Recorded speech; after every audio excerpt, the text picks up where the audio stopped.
Bismillahirrahmanirrahim. Assalamualaikum warahmatullahi wabarakatuh. Pemirsa yang budiman, selamat datang di kajian Kristologi bersama saya, Sanyu Munir. Topik kajian kita kali ini adalah Kidung Agung pasal 5 ayat 16 ternyata untuk Nabi Muhammad SAW.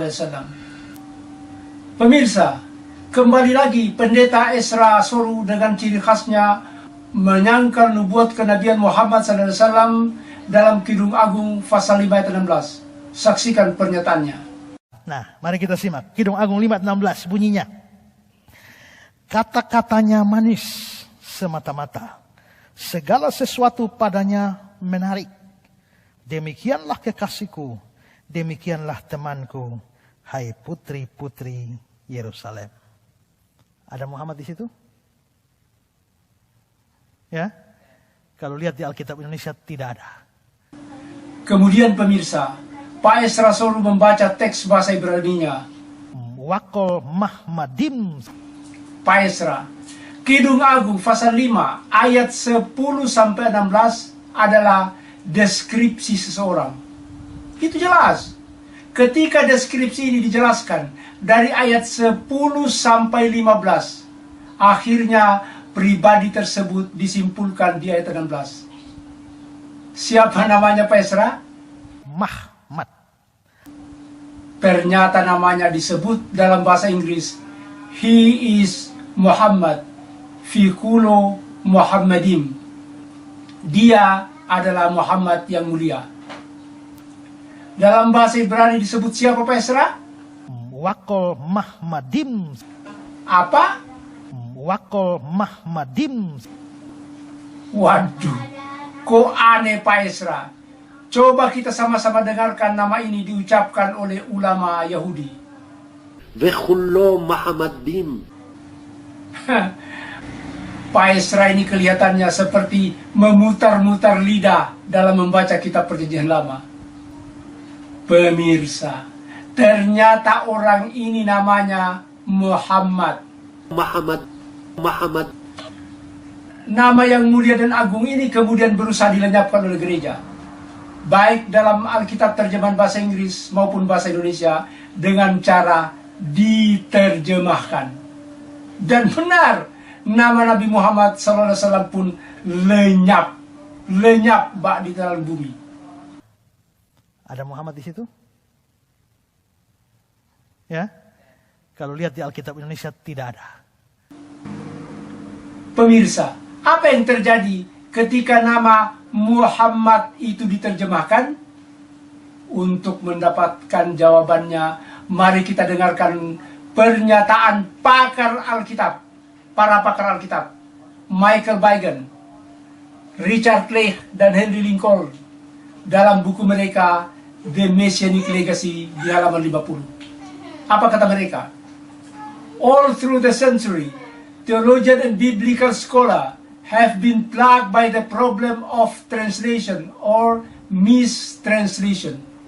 By the time a name, a word, a phrase, a sentence, a statement have passed from spoken Hebrew or Aramaic to written Greek, to written Latin, and then to one or another modern language.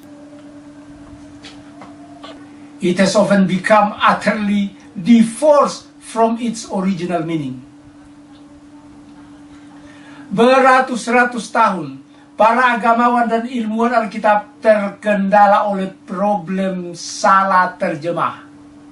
Sejak saat itu, suatu nama, suatu kata, suatu ungkapan, suatu kalimat, suatu pernyataan telah diterjemahkan dari ucapan Ibrani atau Aramaik ke tulisan Yunani, ke tulisan Latin, atau ke salah satu bahasa modern lainnya. Nah, sering terjadi nama yang diterjemahkan ini sudah bercerai dari makna aslinya, seperti apa yang dilakukan oleh Pendeta Ezra Soru. Andai kata Lembaga Alkitab Indonesia membiarkan nama Muhammad dalam teks Kidung Agung pasal 5 ayat 16 dan tidak menerjemahkannya menjadi menarik, maka gereja dan para penginjil harus siap menjelaskan kepada umat siapa sesungguhnya yang bernama Muhammad dalam ayat tersebut, dengan deskripsi yang detail dari dari ayat 10 sampai ayat 15. Pemirsa, kecurangan para penerjemah teks Alkitab dengan menerjemahkan nama orang dimaksud untuk menghilangkan bukti-bukti yang dapat mengancam keimanan mereka. Pemirsa, kecurangan ini dijelaskan oleh pakar Alkitab John Davidson dalam bukunya The Gospel of Jesus. The Gospel of Jesus di halaman 89. Apa kata John Davidson? When a story related to others, it automatically undergoes modification or embellishment. The name of place and people may get changed, and even the central character may vary. Ketika cerita menyangkut pihak lain, menyangkut orang dari golongan lain, langsung secara otomatis dimodifikasi, dirubah, dan dibumbui. Nama tempat, nama orang pun berubah melalui terjemahan sehingga pengertian dan ceritanya menjadi lain. Ini apa yang dilakukan Pendeta Ezra Soru ini sudah dijelaskan oleh John Davidson dalam bukunya The Gospel of Jesus. Malah pakar Alkitab lainnya, Robert Funk dalam bukunya Honest to Jesus di halaman 81 menegaskan, every translation is a betrayal. It is misleading in some respect. Setiap terjemahan adalah pengkhianatan. Dia menyesatkan dalam beberapa hal. Ini Pak Ezra menyesatkan umat dengan menerjemahkan nama Muhammad. Jadi pemirsa, apa yang dilakukan Pendeta Ezra Soru dengan menerjemahkan nama Muhammad adalah petunjuk yang terang benderang betapa takutnya dia dengan nama ini. Pemirsa, adakah petunjuk yang memperlihatkan bahwa Kidung Agung pasal 5 ayat 16 menunjuk kepada Nabi Muhammad SAW? Pendeta Ezra Soru mengatakan tidak ada. Nah, mari kita simak. Kidung Agung 5:16 bunyinya. Kata-katanya manis semata-mata, segala sesuatu padanya menarik. Demikianlah kekasihku, demikianlah temanku, hai putri-putri Yerusalem. Ada Muhammad di situ? Ya? Kalau lihat di Alkitab Indonesia tidak ada. Malah dia ngalor ngidul menerjemahkan kata Muhammad ke berbagai pengertian. Diinginkan atau dirindukan sesuatu yang baik, sesuatu yang dicintai. Itu kira-kira arti dari Muhammad. Nah, berarti itu medan makna dari Muhammad. Namun pemirsa, Pendeta Ezra Soru lupa bahwa nama ini memiliki deskripsi yang unik yang hanya mengarah kepada satu orang terkenal. Deskripsi orang ini tercantum di 6 ayat sebelumnya, yakni Kidung Agung pasal 5 ayat 10. Putih bersih dan merah cerah kekasihku, menyolok mata di antara selaksa orang. Nah, selaksa. Pak Ezra, deskripsi ini menjelaskan bahwa orang yang disebut namanya di ayat 16 di atas menyolok mata di antara selaksa atau 10.000 orang. Pemirsa, saksikan betapa takutnya lembaga Alkitab Indonesia dengan angka 10.000 ini. Sehingga untuk berusaha menyembunyikannya, mereka menerjemahkannya ke dalam istilah bahasa Indonesia yang langka, selaksa. Coba para pemirsa, Anda tahu gak selaksa sekarang? Nggak ada. Kenapa Anda mengatakan 10.000 saja supaya orang semua mengerti? Karena 10.000 sangat ditakuti oleh lembaga Alkitab Indonesia, sangat ditakuti oleh Pendeta Ezra Soru, dan sangat ditakuti oleh semua umat Kristen di muka bumi ini. Padahal artinya sama juga, 10.000. Pemirsa, siapa pemilik keramat angka 10.000 di dunia ini? Saya mau tanya. Satu-satunya yang tercatat dalam sejarah dunia, 10.000 ini adalah jumlah pasukan orang beriman yang dipimpin oleh Muhammad SAW ketika menaklukkan Mekah pada 10 Ramadan tahun 8 Hijriah atau tahun 630 Masehi. Pemirsa, adakah sumber lainnya yang menguatkan bahwa angka 10.000 ini adalah eksklusif milik Nabi Muhammad SAW?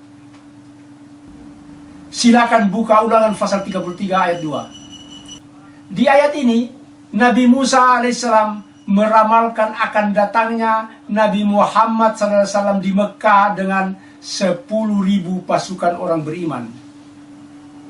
Apa kata ayatnya? Berkatalah ia, Tuhan datang dari Sinai dan terbit kepada mereka dari Seir. Ia nampak bersinar dari pergunungan Paran dan datang membawa 10.000 pasukan orang beriman. Dari tangan kanannya dia membawa hukum atau syariat yang tegas untuk mereka.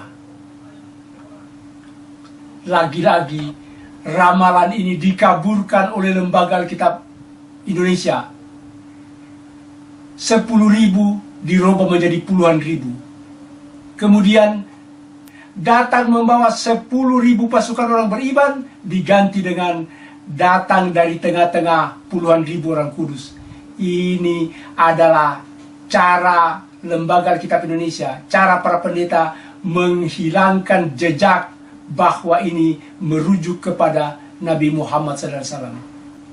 Pemirsa, ternyata Nabi Musa pun meramalkan akan datangnya Nabi Muhammad SAW dengan 10.000 pasukannya di Paran atau Hijaz atau Mekah.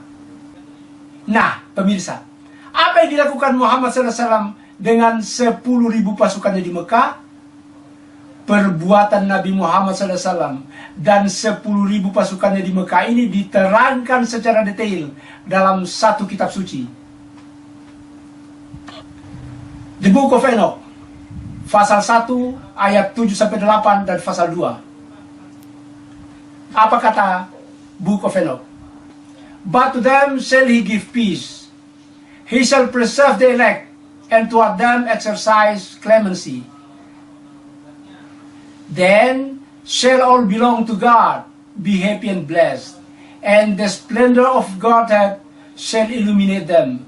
Behold, behold, he comes with 10,000 of his saints.